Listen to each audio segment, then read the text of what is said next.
Good morning, everybody. This is your old friend Phil Bell back here at it again in the studio in the E. Hunter Harrison Chair for Advanced Railroad Studies. And as always, I'm your highly trained rail enthusiast here on another excursion into transport excellence. Now, today is a relatively short episode. I didn't want to take a lot of your time because we had such a great time over the weekend at the Great American Train and Toy Show in Hampton, Virginia. To give you a little background, we do these shows for two reasons. First of all, we got to make some money. You know what? I love this. I love working with you. I love talking about trains. I love being a part of this hobby. And that's the reason why I want to make a few dollars doing it. And so I hope that you will support the show by going over to our Patreon, which will be linked in the description, and becoming a subscriber. The second reason why we do these shows is so that I can share with you a lot of what's going on in a much more personal way.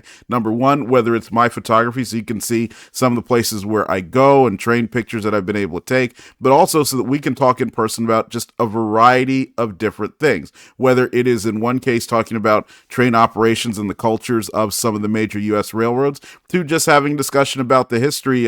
One of the folks that came up to the table told me how his first train ride was on the C&O going to Buckrow Beach, and actually rode it out to the Hampton train station, which still exists. It was a restaurant until about earlier this year, actually, and then got on a bus from there to Buckrow Beach as part of a church group. So learning these things, meeting a lot of you in person, it's an amazing time. What worries me, though, as I go to a lot of the train shows, is that it appears our hobby is in a little bit of a decline, because it's strange. On one hand, when it comes to model trains, there is so much out there. You can get a super detailed version of an EMD E8 that looks like somebody actually took the shrink ray, hit a real E8 with it, and now it's this big, 1/87th of the scale on your layout.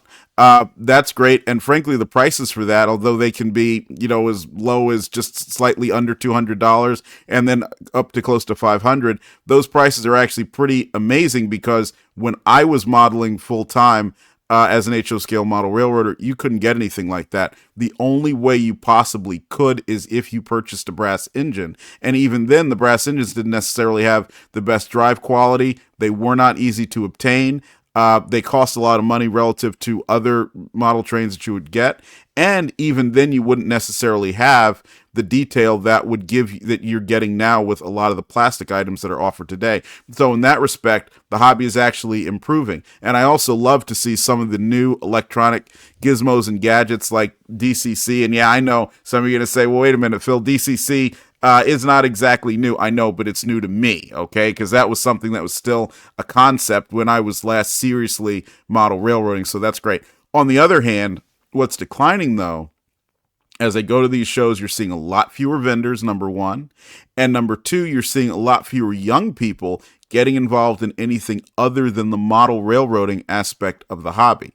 And look, I'm not here to castigate. I know that I'm one of the few people who actually likes every different aspect of it. I'm a rivet counter one day. I love model railroading another day. I want to read about every aspect of the history of court decisions or ICC rulings or otherwise another, and then simply just sitting around and shooting the breeze talking about what it was like to work for Conrail and another.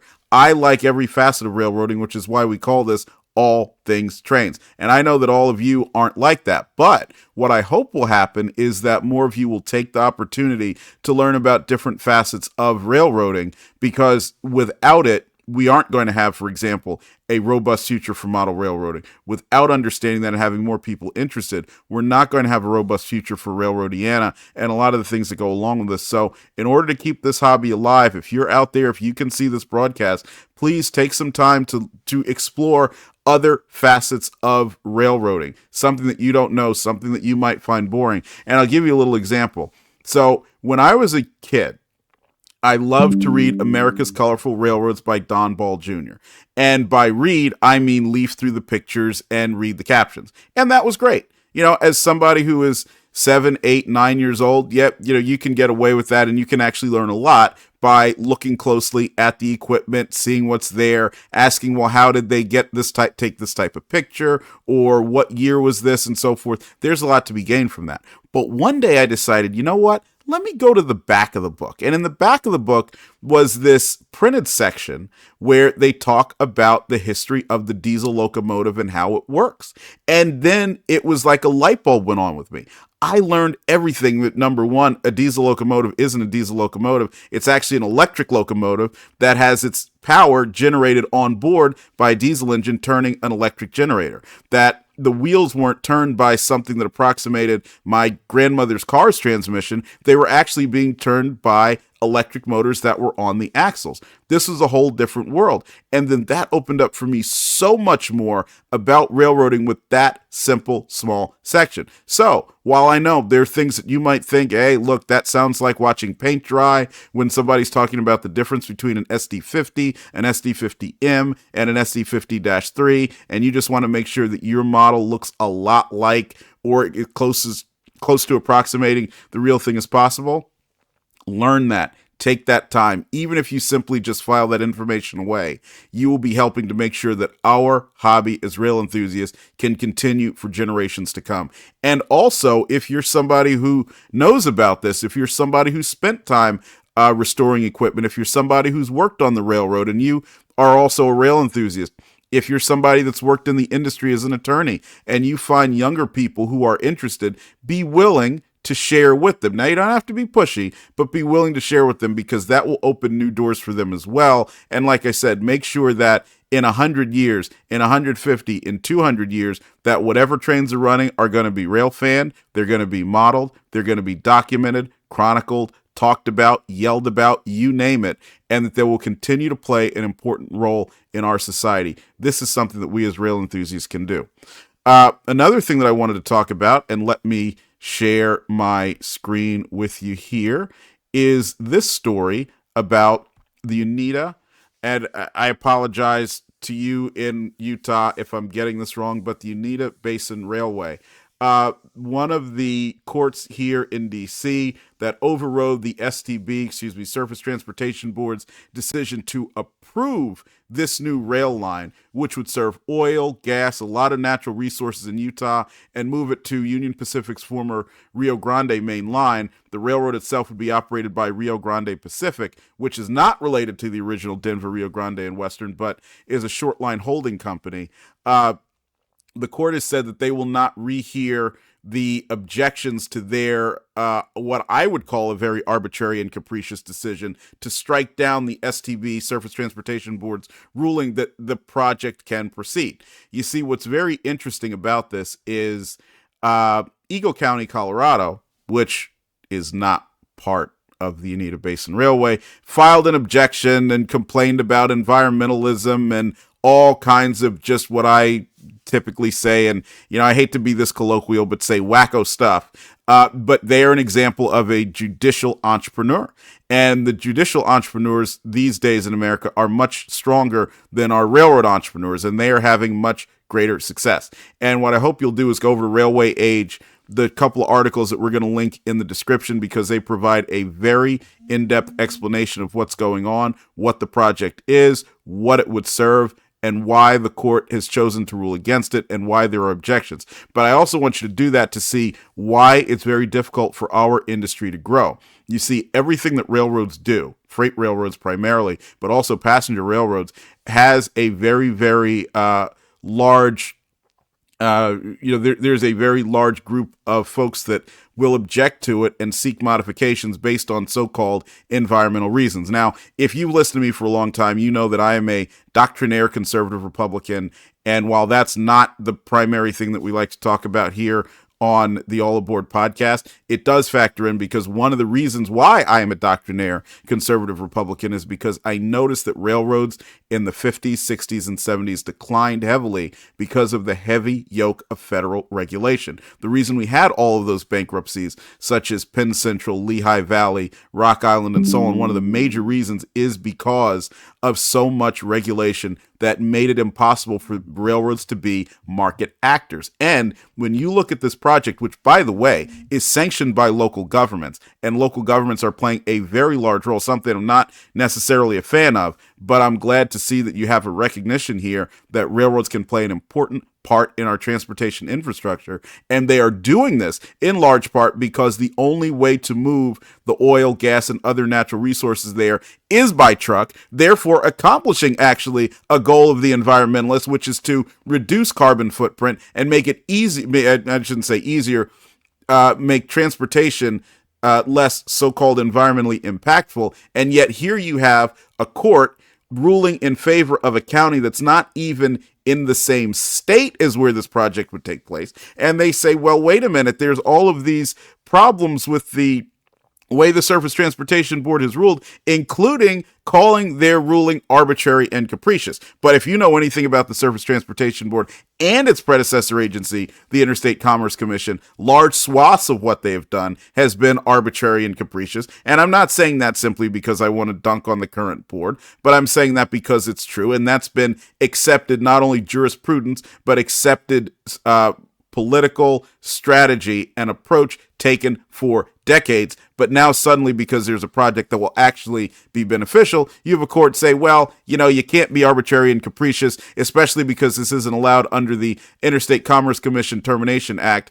But in other situations, they can be. This points to a major flaw in our legal system, which in itself is highly arbitrary and capricious and operates with no rules. So I hope you'll go over and learn a little bit about the Uinta Basin case and why this is significant and will play an important role in what we are able to do in the rail industry for years to come. And by the way, this isn't just about freight rail operations. This is about passenger rail operations too, because what you'll learn in these articles is the extensive approval process that must be done in order to build railroad track. And even if you're not necessarily building a full rail line as they're contemplating out in Utah, think about what happens when you want to put in an industrial siding. Think about what happens when you want to build an industry near the railroad tracks in order to be served. Some level of this is happening everywhere. And so this is a problem not only for rail transportation,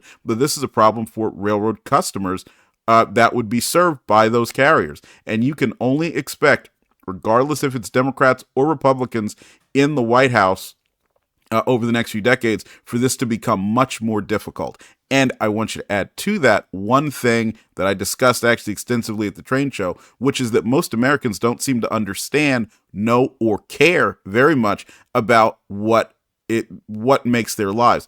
Everything that you see here in this video, including yours truly, has traveled by train at some point.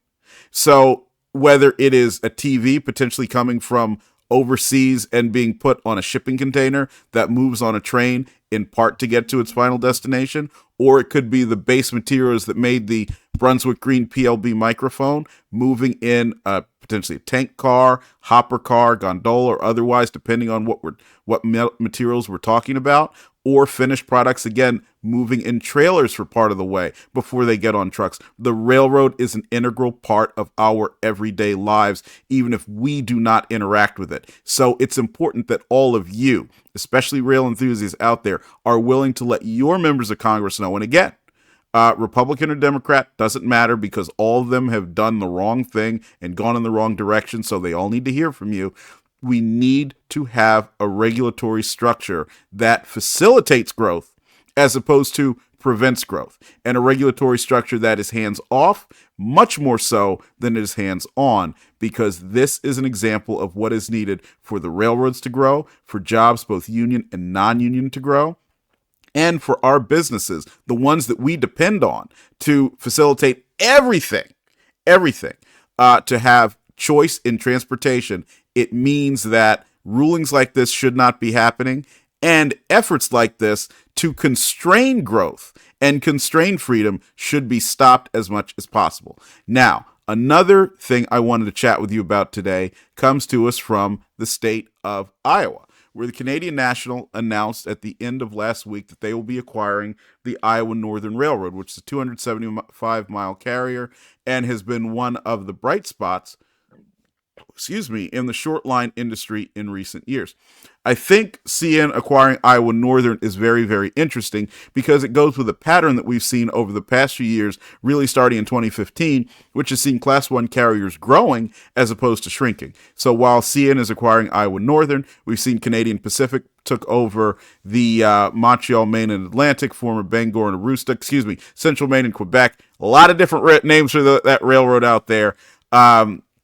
Most recently, Central Maine and Quebec, they took that over, which gave them access to more New England ports, even though they were not heavily trafficked New England ports, and also purchased back a portion of railroad that they had been operating for close to a century when it was sold in the 1980s. We've seen CSX take over Pan Am, formerly Guilford Rail System, originally the Boston, Maine, and Maine Central Railroads, as well as the Springfield Terminal, of course. So that was a major acquisition there. We saw Norfolk Southern grow by taking over a portion of Canadian Pacific's Delaware and Hudson. That was back in 2015, which is really what started, I would argue, this recent trend. And of course, we've seen the BNSF going to take back the Montana Rail Link, which was, at the time when it was sold in the 1980s, leased for a long period of time. And by the way, that lease took place not because the railroad was necessarily shy about letting the track go,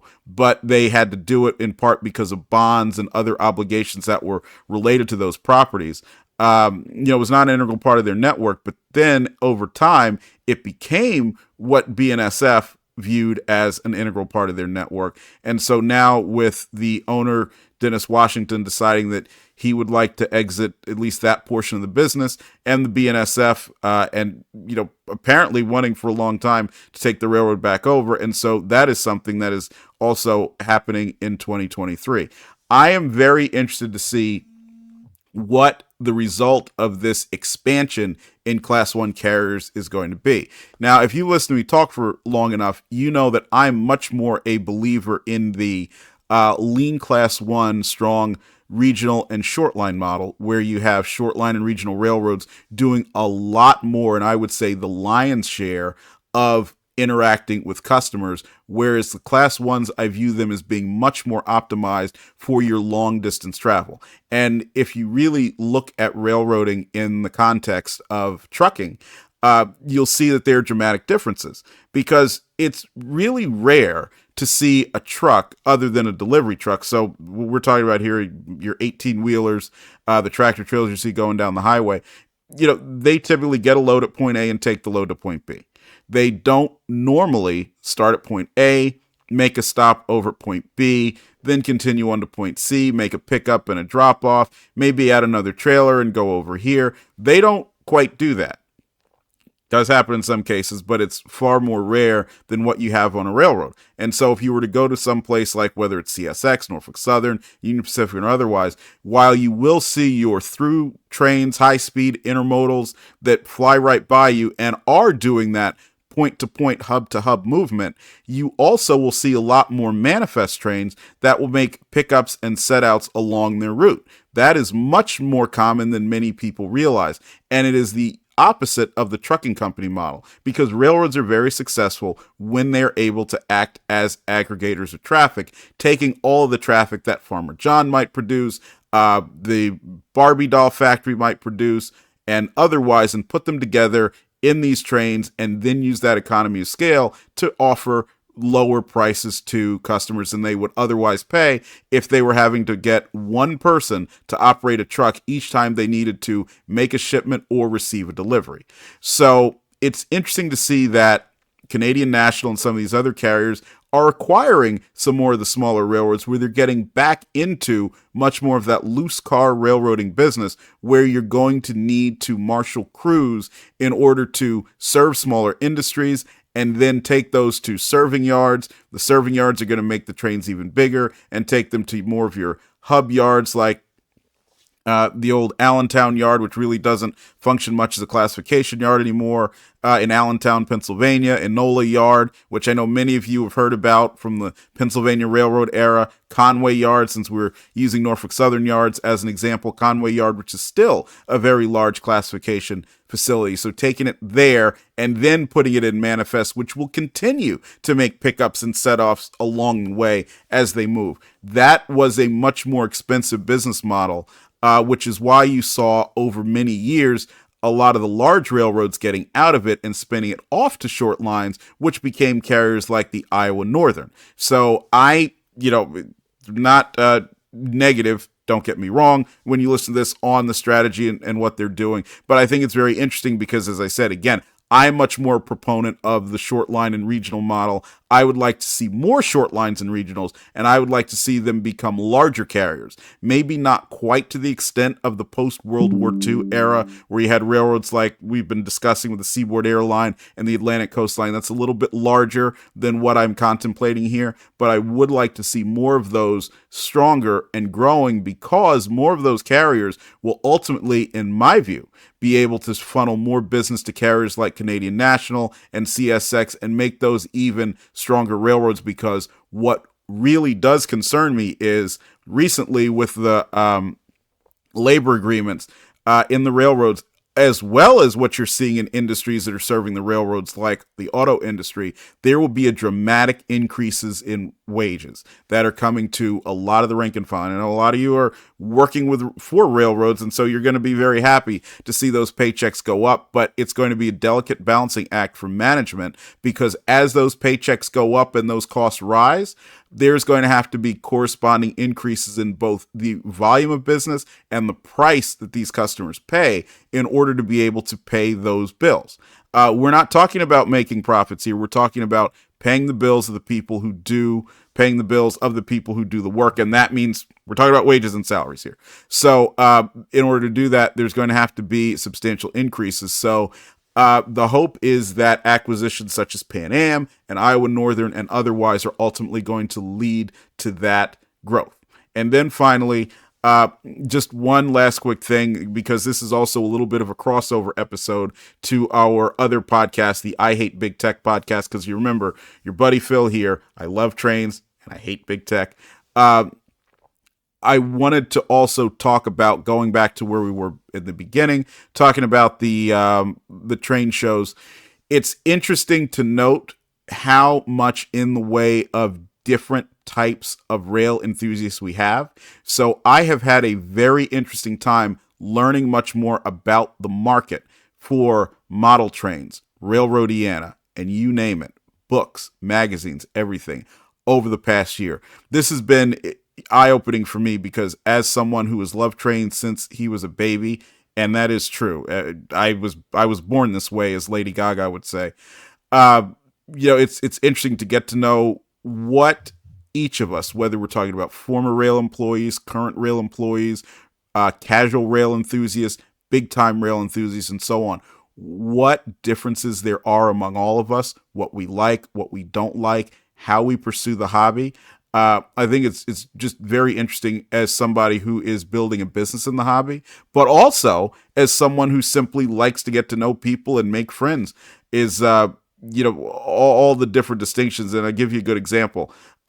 One of the main things that we sell are railroad timetables. So I have a lot of employee timetables and public timetables. Now, one of the big reasons I sell them is because I can't keep them all myself. And I think it doesn't make sense even if I were to keep them in boxes, well, who would ever see them? Who would get to enjoy them? Who would get to use that knowledge? Now, I've always looked at these as being very valuable assets to rail enthusiasts, because, for example, if you're building a model railroad and you want to know how the Canadian National Supercontinental would have looked back in 1967, well, you can look at pictures, but pictures aren't always going to tell the whole story, because you see a beautiful train. And by the way, the 1960s era Supercontinental with former Milwaukee Road skytop observation cars and full domes was a beautiful train, an incredibly beautiful train. But outside of the skytop, the baggage car, and the domes, how can you tell what the other cars are? Well, one of the ways you do it is by going to a public timetable, because oftentimes the public timetables of those days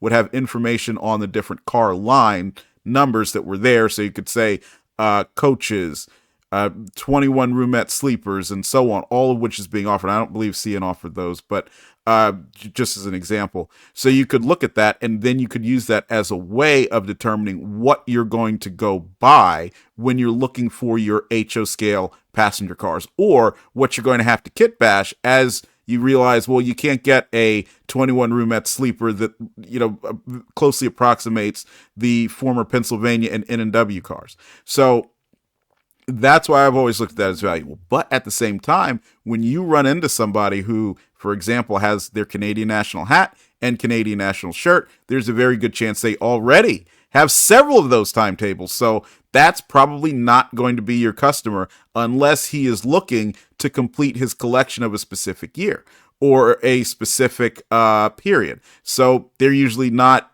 your ideal customer for that. On the other hand, we have a lot of young people who we were talking about earlier who haven't gotten into every facet of it yet. And so we're trying to open those doors to them so that they'll have an opportunity to see that.